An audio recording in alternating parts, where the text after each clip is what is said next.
बाजरा लोग ये कहते हैं मुझसे तू क्या लगाता है? मैं मेहनत करता हूँ। भाई मेहनत करोगे तो बलवान बनोगे, प्लस जिम में भी दम रहेगा।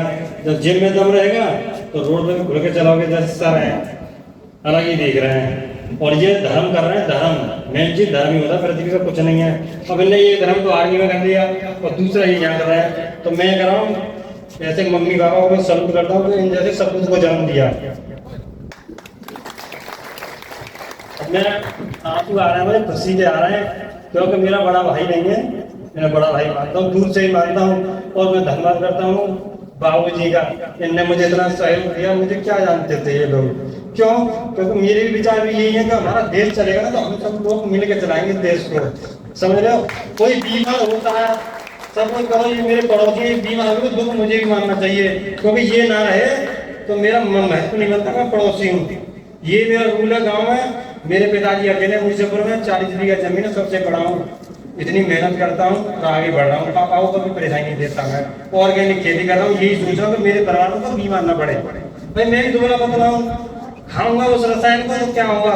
कैंसर भी बन सकता है, गांठ भी बन सकती है, कोई बात हो सकती है, सारी जमीन मिल जाएगी, समझ रहे हो? नहीं अच्छा, जो मेरा अन्न खाएगा, जैसे कि आलू बना लिया महादेव कोल्ड में पनेटी पे ऑर्गेनिक आलू है, भट्टी खाद का 5 बीघा आलू 2 कट्टा टीएसपी मिला नहीं। मैं ईमानदार आदमी, बेईमानों को यूरिया मिल रहा है, डीएपी मिल रहा है, ईमानदार को नहीं मिल रहा है। सबसे पी खान में डाला मेरा, क्योंकि मेरा भतीजा अनिल तोमर भविंदर सिंह विधायक के संग रहता है, मैं उनसे भी नहीं कहता हूँ। मेरा भाई प्रधान सत्येंद्र सिंह तोमर दबंग ठाकुर, मैं कहता किसी से नहीं, क्योंकि अपने कर्म पे चलो आप लोग, कोई किसी की नहीं सुनता है। एक राहुल सर रहते हैं जो ईमानदारी की बात करते हैं, मैं सत्य बता रहा हूँ। सभी को राम राम। मेरा नाम योगेंद्र किस्मा सासौर से, और अलीगढ़ बहुत खुश नसीब है कि मेरे इन जैसे भैया जो आज अलीगढ़ में आए हैं। 5 साल हो गई मुझे, और ये मान लो कि इनको सुनना है बस, खाली कुछ नहीं करना, करना न करना वो तुम्हारे हाथ में। इनकी बातों को सुनो, और कल की मैं बता नहीं सकता अपने मुंह से, वो खुद बता देंगे कि कल ये सड़क पे आधा घंटे तक रसगुल्ले लेके खड़े रहे कि भैया को रसगुल्ले पसंद है। इन्होंने वीडियो में सुन लिया, तो पड़ती बारिश में भाई हाईवे के किनारे पे खड़े रहे। मैं पहुंचा तो पूरे बारिश में तारों रसगुल्ले बनने के अंदर, बोले भैया बस यही देना, बाकी कल भी ना। ऐसे चाहने वाले हैं। धन्यवाद। नमस्कार सभी को, मैं नंदपुर पला से हूँ। मैं भी भाई साहब को देख के काफ़ी दिन से मिला हुआ हूँ इनसे, और मैंने पहले केले की खेती की, तो मैं मिट्टी की सिरे किया करता था पहले। तो लोग मुझे गांव में पागल बोलते थे कि ये पागल हो रहा है। मेरे केले में कोई कीटनाशक बेसी नहीं लगाई मैंने, केवल मिट्टी की स्प्रे लगाई थी मैंने। मुझे बहुत अच्छा रिजल्ट मिला। मैंने उसका प्रयोग धान पे भी किया। फिर जो पैराक्वाइट से धान मर गए थे कम से कम 3 बीघे में, तो मैंने सर पे फोन किया। इन्होंने कहा कि आप मिट्टी की स्प्रे में कर दो, तो मैंने मिट्टी की स्प्रे की उस पर। उसका रिजल्ट इतना अच्छा रहा, जो पहले जो धान था उससे अच्छा उसका रिजल्ट रहा, पैदावार में भी और वैसे भी, समझे? और अब भी कर रहा हूँ मैं 5 बीघे गेहूँ अपने घर के लिए करता हूँ, ज़्यादा नहीं करता क्योंकि पागल बोलते हैं लोग मुझे। इसलिए मैं 5 बीघे पर अपने घर के लिए खेती करता हूँ, चावल और गेहूँ, और मूंग मसूर की दाल पर भी करता हूँ। ये पीएम स्प्रे है, आप देख सकते हो, यूट्यूब पे आती है, और सर बता देगा। लेकिन आप करिए, बहुत अच्छा रिजल्ट है इस चीज़ का। सभी मिलके करें, हमारा भी कुछ महत्व बनता है कहने का, करने का। तो देखिए यह सब आपकी कृपा है और भाई साहब की कृपा है। नमस्कार सभी के साथ। नाम मेरा सत्यप्रकाश सिंह, नंदपुर पला। पिताजी का नाम श्री शिवराज सिंह। और भाई मेरे घर का भी आए थे 4-5 साल पहले। सबसे पहले मेरे ही आए थे शायद अलीगढ़ में।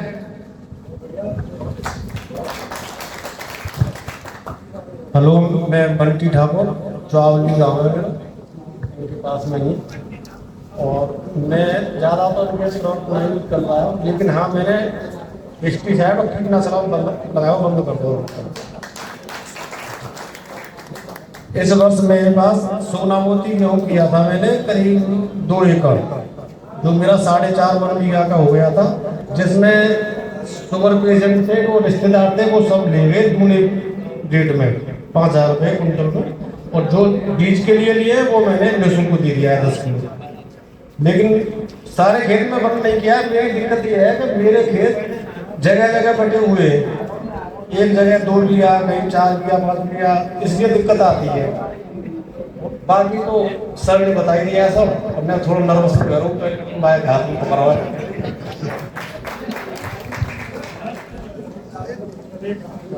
सभी किसान भाइयों को राम राम। मेरा मैं गांव रुदायन, पोस्ट सासनी, जिला हाथरस।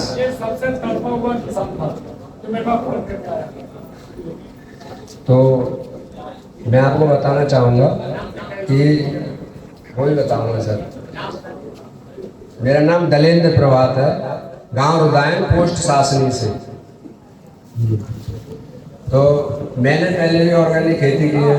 तो परेशानी हमारे बीच में ये है कि जानना, 10 से 12 साल हो गए मुझे खेती करते करते, तो कभी जड़ से जाना ही नहीं कैसे क्या करना है। यही मेरी नज़रों में सभी किसानों के साथ यही प्रॉब्लम है। हमारे खेत हैं, हम सारा सब कुछ कर रहे हैं, दुकान वाले से जाके पूछ रहे हैं भैया ये प्रॉब्लम है, काका दे दो कि दे दो, तुम बताओ क्या है। मतलब हमारा खेत है, हम उससे पूछ रहे हैं। मतलब प्रैक्टिकली सारी बातें बता रहा हूँ। 1.5 लाख रुपया फूट के, वो भी कर्जे पे लेकर के बैठ गया 2 साल पहले, 3 साल पहले। 1.5 साल सा हुआ तो वो मेरा ऑर्गेनिक प्लांट किया था, वो बंद हो गया। बंद किस वजह से हो गया? जानकारी की वजह से। जो लोग मुझसे जुड़े थे उनको टाइम ही नहीं है। पहले तो जोड़ लिया गया, ऐसे ऐसे कर लो, ऐसे ऐसे कर लो। उसके बाद कुछ नहीं, भैया टाइम ही नहीं है, भैया बाद में बात करूँगा, भैया मैं परेशान था, अरे भैया मैं बिजी हूँ, बाद में बात कर लूँगा। सारा कुछ खत्म। फिर केमिकल से खेती चलती है, लगा रहे हैं, साला आधा बच रहा है, आधा नहीं बच रहा है। प्रॉब्लम आ रही है, पता ही नहीं कहाँ से क्या प्रॉब्लम आ रही है। ये परेशानी है, ये दवाई ले आएंगे, उल्टी सीधी लहर हो रहा है, लगा रहे पैसा ना है, कर्ज कर लो, ये तो कर रहा है, दे वो छोटा। जिससे हम सारी बातें प्रैक्टिकल बता रहा हूँ, ये मेरे साथ नहीं है, मैं अकेले में बैठ के सोचता हूँ, सभी के साथ है ये। आप मानो या मत मानो, और आपको सब कुछ पता है, मेरे बोलने की जरूरत नहीं है कैसे क्या सीन हो रहा है, कैसे हम खेती कर रहे हैं, क्या कर रहे हैं। अब एक राहुल भैया हैं, उनका भी नाम राहुल है, हमारे पास में गांव है नया नगला, सासनी के पास में। उन्होंने वो टीसी से जुड़े हुए थे, तो टीसी उन्होंने जरा सा थोड़ा सा किया, बता रहे थे मुझे अपना अपडेटी, फिर वो केमिकल पे आ गया। जब बैठते हैं आमने सामने तो घर जैसी बातें होती हैं, तो अब वो फिर केमिकल पे आ गए। भैया आप उससे ऑर्गेनिक क्यों नहीं करते? भैया परेशानी बहुत होती है। लेकिन मैं सारे कल्चर चला के मैंने पूरा खेत अपना भर लिया है कल्चरों से। अभी आप जांच कराएंगे मट्टी की, सारी कुछ कराएंगे तो वो सारे कुछ मिलेंगे। अब उन्होंने मेरा अमरूद का बाग लगवा दिया, अमरूद का बाग लग गया। अब अक्टूबर में लगाया था मैंने 12 बीघा ताइवान पेड़ का। अब मेरे भैया इसमें कुछ लगवाइए, क्या अभी कोई ज़रूरत नहीं है कि दवाई ले आओ। मेरे भैया मेरा ऑर्गेनिक का मन था, मतलब मेरे अंदर से आवाज़ आती है कि ऑर्गेनिक करें हम। तो बोले कि अभी रुक जाओ, ठंड पड़ रही है, जाड़े हैं, और गर्मियों में करवा देंगे। अब गर्मियों का नंबर आया, मैंने भैया कुछ लगवा देते इसमें कि बाजार पे वो ले आओ, फलाना ले आओ, ठिकाना ले आओ। मैंने भैया केमिकल का ही करवा रहे हो, थोड़ा सा केमिकल लगवाओ, ऑर्गेनिक चलवाओ कि चला लो, बना लो। गोबर ही खाद में कल्चर वल्चर डालती हूँ, और मेज अन्ना ड्राम रखे हुए थी, वहाँ में तो भल्ले ले जी मल्टीप्लाई कर ली हूँ। मेरे भैया ऐसे कैसे, नहीं चलो ऐसा कर लूँगा, तो भर क्यों लायो बोलते, भर के लायो। मैंने वो मल्टीप्लाई करे, मैंने वो पेड़ में लगाए, कम 2-2 लीटर से दही होने, 2 पेप्सी वाली बोतल में मैंने वो लगाए। सारे पेड़ में रह ही ना पाए, पर जिन पेड़ में लगेगा ये कल्चर, उनको मतलब अलग ही मतलब छटको। जैसे हम धूल मिट्टी में आते हैं, सावन से आके फेस वॉश से आके मुँह धोने, कुछ चीज़ क्लियरिटी दिखाई नहीं, ज़्यादा तो फायदा सब होगा। फिर मुझे सर के बारे में मालूम पड़ा, उन्हीं भैया ने बताई कि तुम यहाँ से ऐसे ऐसे कल्चर मंगा, तुम्हारे दिमाग में ऑर्गेनिक है। मेरे भैया ऑर्गेनिक है, मैंने कर रखो है, वो का वो सपोर्ट ना मिलो तो मैं कछु ना कर पाएगा। अब सर से संपर्क हुआ रात को, दिन में टाइम ही नहीं मिला, रात को 11 बजे कॉल किया, मैं परेशान था, मेरे दिमाग में तो वही चीज़ चल रही थी ना, कैसे क्या सॉल्यूशन करूँ। वो साला बाग लगाया था ना, वो मक्का की थी खेतों में, वो 50-55 हज़ार रुपये की अलीगढ़ आगे बेची, वो पैसे और कुछ कर्जा लिया।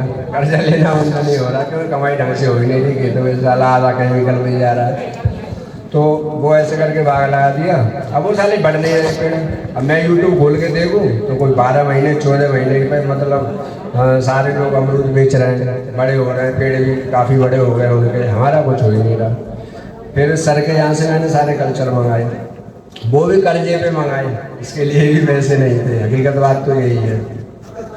अब सारे मल्टीप्लाई किए, सर से बात की, रात को 11 बजे बात हुई, सर खाना बना रहे। अब मुझे इस बात की बहुत खुशी हुई कि किसी के पास दिन में फ़ोन करो उसके पास टाइम ही नहीं है, वो इंसान हमसे रात में बात कर रहा है। ये एक हकीकत है, ज़मीनी हकीकत है, वो चीज़ हम सब लोग जानते हैं, आप सब भी जानते हैं अच्छे से कि कैसे क्या होता है, कौन इंसान कैसा है। इन्होंने मुझे सारी बातें बताई, हम और हमारी मैडम बैठ के सुन रहे थे। अब कल्चर सारे तैयार हो गए, वो मैंने पानी में चलाए, उससे अलग ही मतलब रेंट आया। तो अभी मैंने लौकी लगाई हुई थी बाग में ही 4 बीघे। अब आप झूठ मानेंगे, हमारे चाचा जी का लड़का मेरे साथ आया हुआ है, उसने भी लगाया है। और गांव मोहल्ले का आपको पता है, कभी एक भैया कह रहे थे कि पागल, वो सत्य बात है। एक हमारे दादाजी हैं, इनके भाई लगते हैं, जो अंकल जी बैठे हैं इनके सेम भाई लगते हैं।